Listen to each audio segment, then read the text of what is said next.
So that's sort of my Hudson. Had you won the game? We won the game. I mean, the game was about over, but we realized that some people didn't take kindly. It was Our Lady of Mercy. That was the name of the parish team against which we played in this final.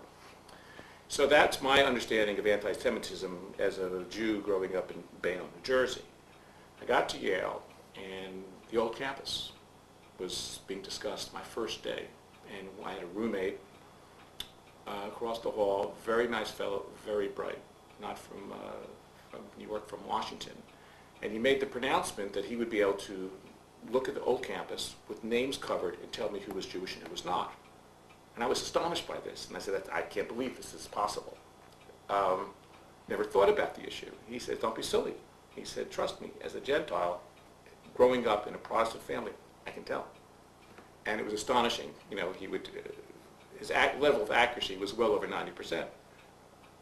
And even with respect to those who might not be stereotypically Jewish in appearance, there was something, and he sort of suggested if you're introduced to enough anti-Semitic, experiences growing up in a Protestant family, he said nothing like that is impossible at all. And what I grew to see at Yale was an entirely different version, a much more insidious version of anti-Semitism, which was the anti-Semitism from the higher echelon of society, so to speak, mostly non-Catholic, but Gentiles, rather, in effect, Protestant Gentiles, is I suppose what it was. And it was sort of the Jews are inferior, the Jews are, unethical, that kind of very, very deep-seated hatred, as opposed to the visceral, let's beat up the Jews because they're Jews. That was the way I saw anti-Semitism growing up. And it's something I became aware of, especially as I started practicing law, where I interfaced with some of these same kinds of people. But I grew to understand, what their upbringing caused them, how their upbringing caused them to see Jews. And so that was sort of an eye-opener for me. It's very interesting because many people we speak to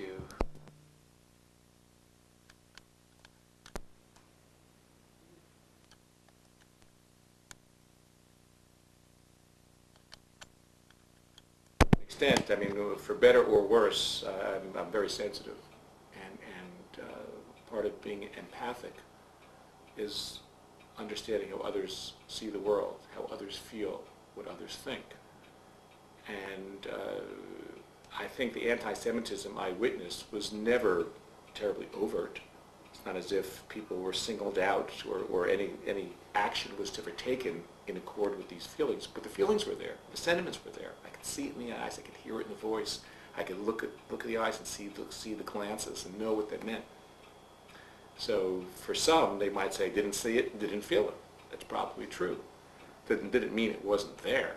How could it not be there if you were 18 or 20 and the values that were inculcated in you by your parents were ones with anti-Semitism laced in statements and in feelings and philosophies? It's there.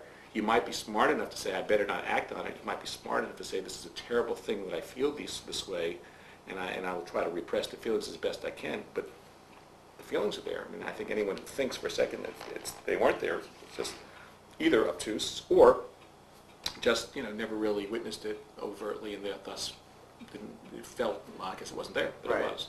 It sounds like there definitely, people often talked about anti-Semitism before the war at Yale in the 40s and 30s and going back.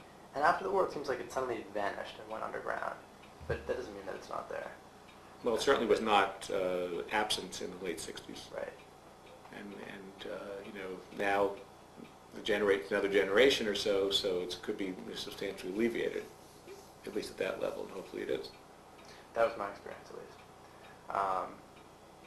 So you arrived on campus, and that would have been, what, the fall of... 65. What were your first perceptions of the place? And had you visited before? I had visited, for my interview, I slept at a hotel with my parents, which was opposite what was then the Jewish Community Center on Chapel Street. Colony? The name has probably changed many times, but the Jewish Community Center was literally across the street. And the next morning I had the interview and was out of New Haven. So that was my contact with Yale and New Haven. I had not seen the campus because it was just an interview. There was no way that I was getting in, so I thought. So it was not worth much more than that. And so my first experience was being overwhelmed by the fact that my roommates were both valedictorians at the high school, overwhelmed by the oppressiveness of everyone else, overwhelmed by the fact that my faculty advisor projected I would score in the low 70s because my background was so inferior, coming from Bayonne High School, which was ranked one of the lowest in the state in terms of academics. And I said, then why was I accepted? And they said, it's an experiment. And they said, it's the first person from Bayonne in 40 years. You know, you were the president of Student Congress, notwithstanding the fact that there's rampant anti-Semitism. You played classical piano. You know, you were recruited for basketball at Princeton. You're a good athlete.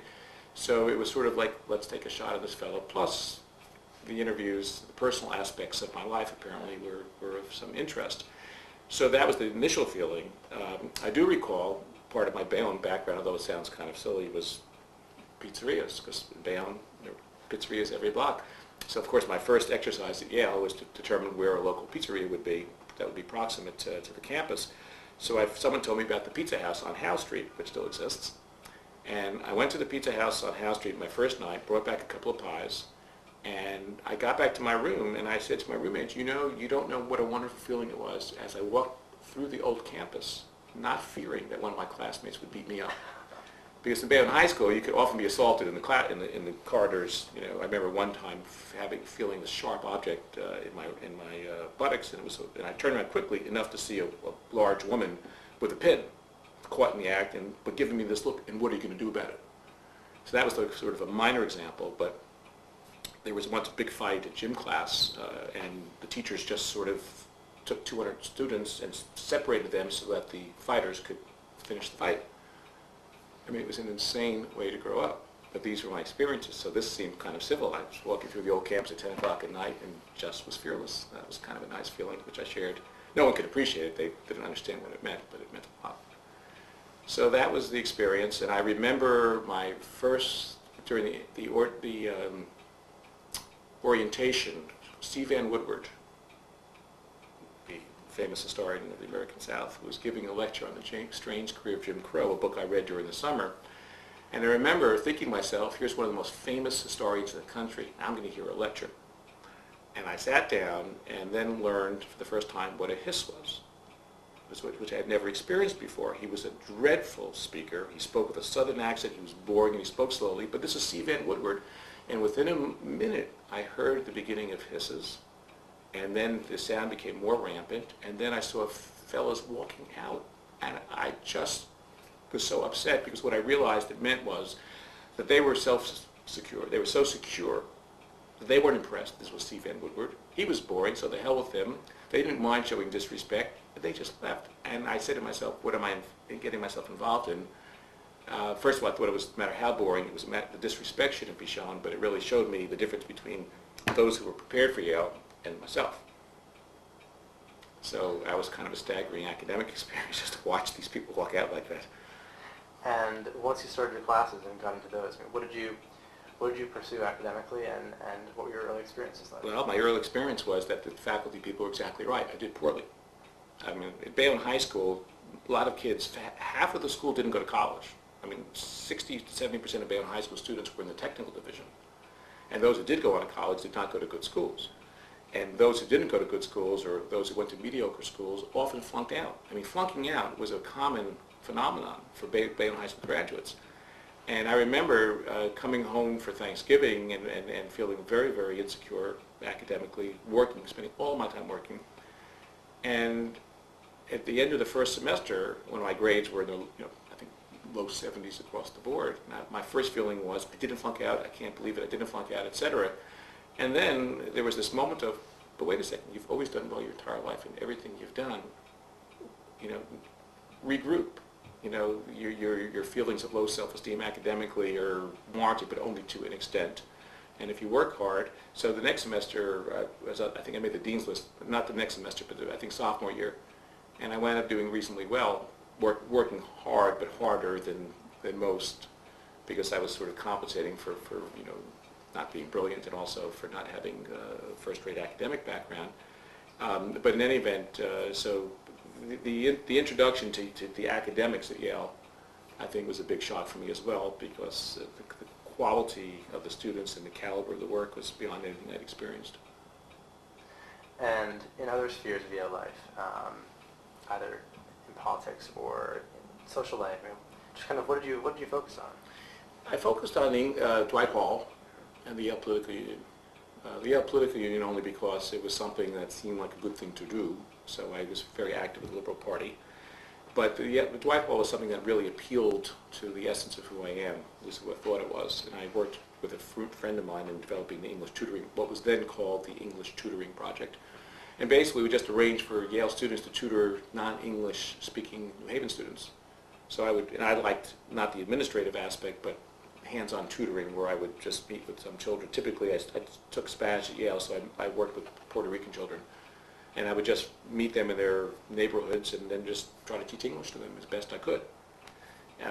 And that was sort of the most significant activity I had, other than intramural sports. And but during the summertime, I had kept up with the Jewish Community Center in Bayonne, where I ran a day camp. I was the head counselor of a travel day camp for tweens, 12, 13, 14-year-olds. So my activities were basically during the academic year working with students in New Haven, and during the summertime working with 13 and 14-year-olds. And that gave me a lot of pleasure doing that.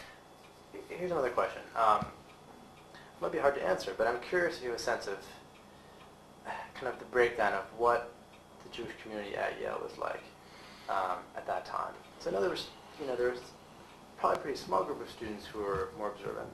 There was a group of students who were kind of probably avoided the fact publicly that they were Jewish.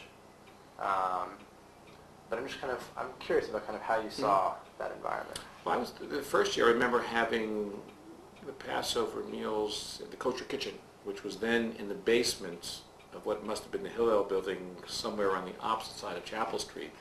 And I remember this feeling of going into a ghetto because of the fact that one had to descend stairs into the basement level to have, a Seder meal with 30 or 40 fellow students. And I thought that made me feel a little bit strange, that it was just I think the basement phenomenon actually caused me a little bit of psychic pain. It was as if we had to go underground to have that experience, even though there was no reason for me to feel that way. It just did. I did not sense any Jews being uncomfortable being Jews while I was there. I was only moderately active with Hillel at the time, but I didn't really have a sense that there were an overriding number of Orthodox, Jews while I was a student. But those who were quite comfortable. And I really saw the experience itself as not diminishing my Jewish identity at all. I think it was somewhere around your year, the first Jewish student was tapped for Skull and Bones. And some people call that a kind of threshold moment where kind of Jews, it became clear that Jews really had kind of acculturated and become really a part of Yale. I'm just curious if that was your experience. And I know nothing of that.